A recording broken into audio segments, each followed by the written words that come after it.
Bienvenidos a lo que es la primera clase del curso de electrónica. Mi nombre es Anthony Daniel Monge Rodríguez. Soy estudiante de lo que sería la carrera de Ingeniería Eléctrica. Eh, Muchas gracias por haber escogido lo que es el curso y espero lograr que al finalizar el curso obtengan un interés por todo lo que es el tema de la electrónica.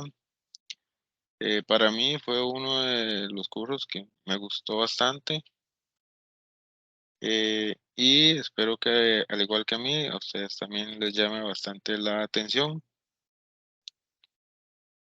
Primero que nada, el libro que utilicé, ¿verdad? Como base sería lo que es el libro de electrónica, teoría de circuitos y dispositivos electrónicos.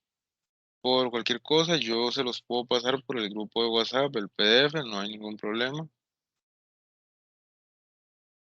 Y bueno, empezando con lo que sería ya viendo eh, la materia en sí del curso, tenemos lo que son lo primero los semiconductores electrónicos, que en la electrónica se cuenta con los semiconductores, que son la base en la que sustenta el desarrollo de las soluciones que hoy en día tenemos mediante la electrónica. Los semiconductores básicos son los diodos y los transistores, que prácticamente están presentes en muchas de las partes que, por ejemplo, componen una computadora, un microprocesador, entre muchas otras. Y estos componentes son en los que se va a basar más el curso, ¿verdad? Entonces, para empezar, tenemos lo que son los diodos. Este es uno de los componentes electrónicos básicos que consta de una unión o juntura de P y N, ¿verdad?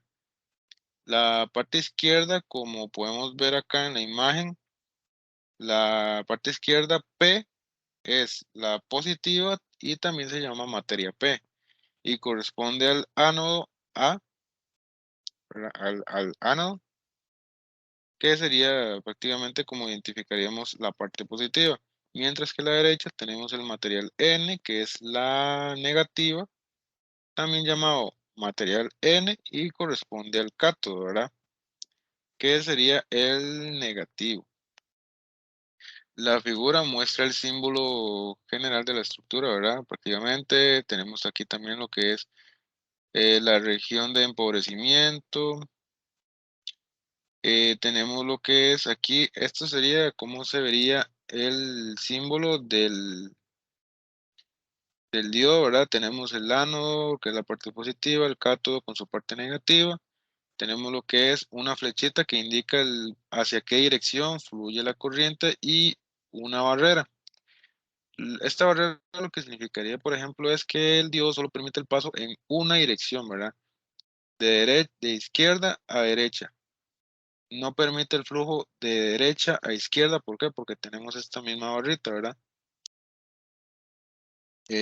Aquí podemos también ver lo que son ejemplos de diodos, ¿verdad? En donde esta misma barrita representa con esta línea azul, ¿verdad? Que representa que, por ejemplo, este es el lado negativo. El lado en donde está la rayita azul es el lado negativo, que sería el cátodo.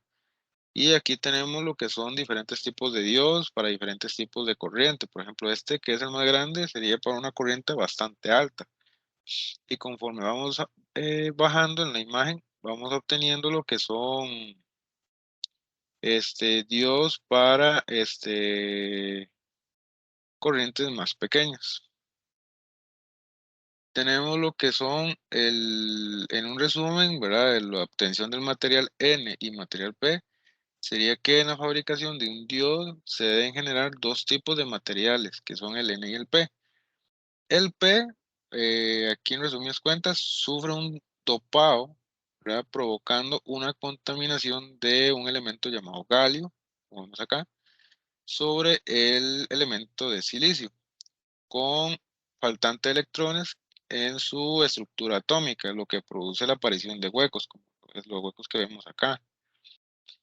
En el material N sufre un dopado provocando una contaminación de antimonio sobre el silicio, categorizada por contener exceso de electrones en la última órbita de los átomos de antimonio que se han añadido como impurezas. Entonces vemos acá que siempre sobra uno.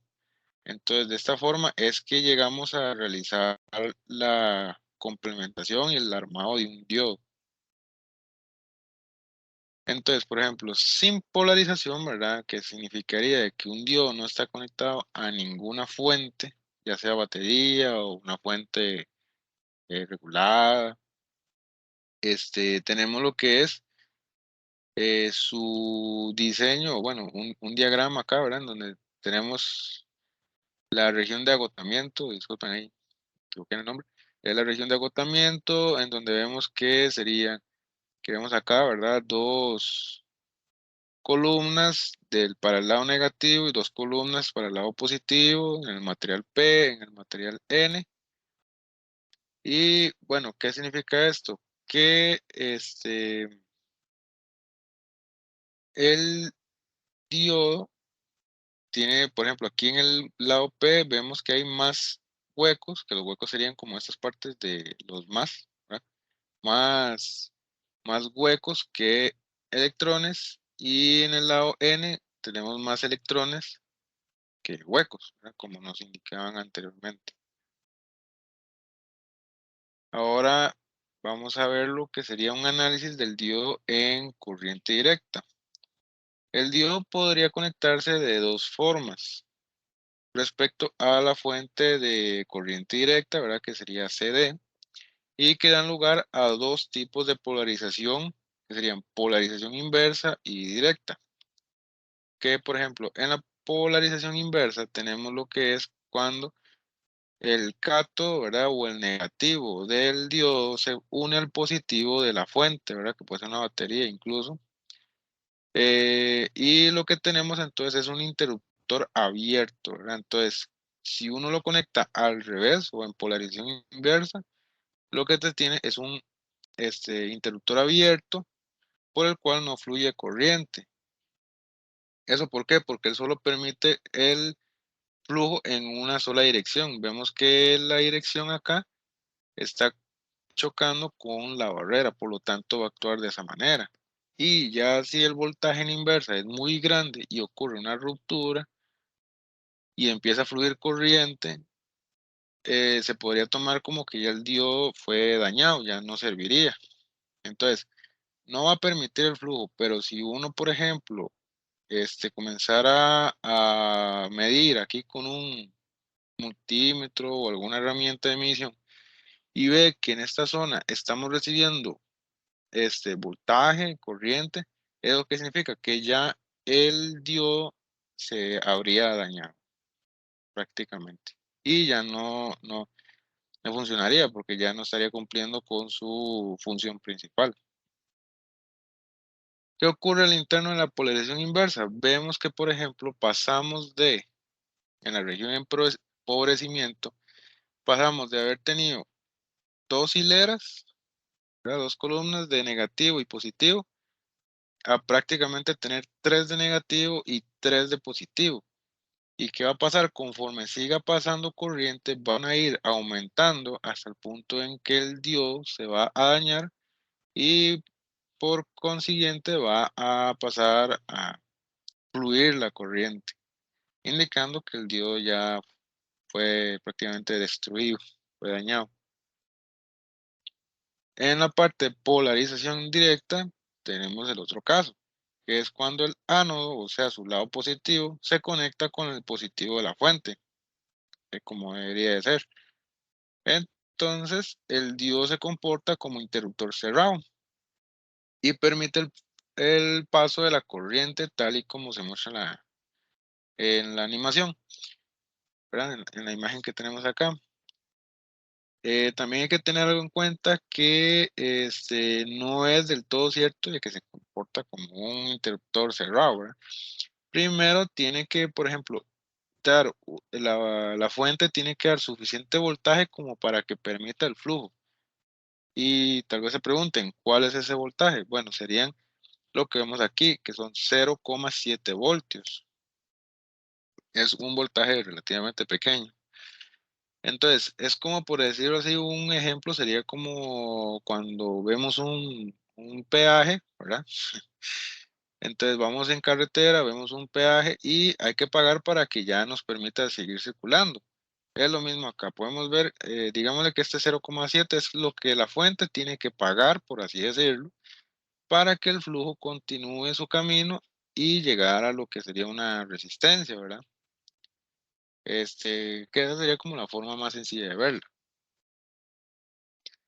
¿Qué pasa internamente? Bueno, que como vemos acá, su región de empobrecimiento, a diferencia de cuando es inversa, aquí en vez de aumentar, disminuye hasta el punto en que ya permite el flujo normal de la corriente y es prácticamente cuando ya se cumplió con la cuota de voltaje que había que administrar, que eran 0,7 voltios. Y aquí tenemos lo que sería un ejemplo de aplicación, que por ejemplo tenemos un circuito de control eléctrico, un sensor de luz, un sensor de temperatura, dos diodos y queremos alimentar una válvula de riego para unas plantas. Entonces, ¿qué pasa? Digámosle que tenemos mucha luz, entonces se envía la señal ¿verdad? Se envía la señal, comienza a pasar la corriente, el voltaje, cumple la cuota y ¿qué pasa? Entonces va el flujo y alimenta la válvula de riego. ¿Qué va a pasar acá? Que aquí esto nos permite que, por ejemplo, vaya todo a la válvula de riego y en caso que se desviara, se desviara un poco, el diodo que tenemos acá va a impedir que la corriente circule y dañe el circuito por dentro. De igual forma, si por ejemplo no hay luz, pero hay una temperatura muy alta, entonces se envía la señal, pasa la corriente y subimos y vamos a la válvula de riego, la activamos. Y de igual forma, este diodo va a impedir que una pequeña parte se vaya por esta zona y llegue a dañar esta parte interna. Ese sería como un ejemplo bastante útil de cómo ver su funcionamiento.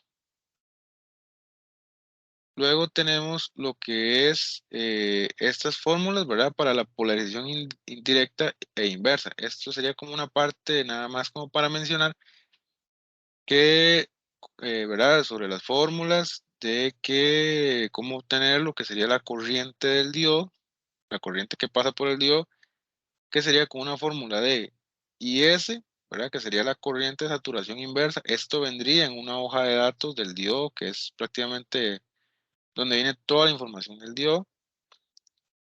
eh, por, abrimos paréntesis, E elevado al voltaje de polarización directa aplicada a través del diodo, que es el 0,7, N, que es un factor de idealidad, que por lo general es 1, VT, que es el voltaje térmico, que aquí lo podemos calcular, ¿verdad?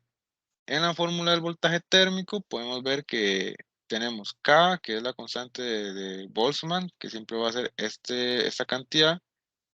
La temperatura T, que se trabajaría en kelvins, entonces sería 273 más una temperatura que tengamos, puede ser 25 grados. Y Q, que es la magnitud de carga de un electrón. Ese también será un valor fijo. Entonces, por ejemplo, aquí podemos ver un ejemplo pequeñito, ¿verdad? Que a una temperatura de 27 grados y ocupamos su voltaje térmico. Entonces, realizamos lo que es un cálculo, ¿verdad? Para la temperatura. Entonces tenemos lo que es que 273 más 27 grados Celsius serían 300 Kelvin. Realizamos lo que es en la calculadora todo el cálculo y nos da al final, después de un redondeo, 26 milivoltios, que este sería el voltaje que se trabajaría normalmente, ¿verdad? Pero esto nada más como para ejemplificar lo que se vería o lo que afectaría a un diodo.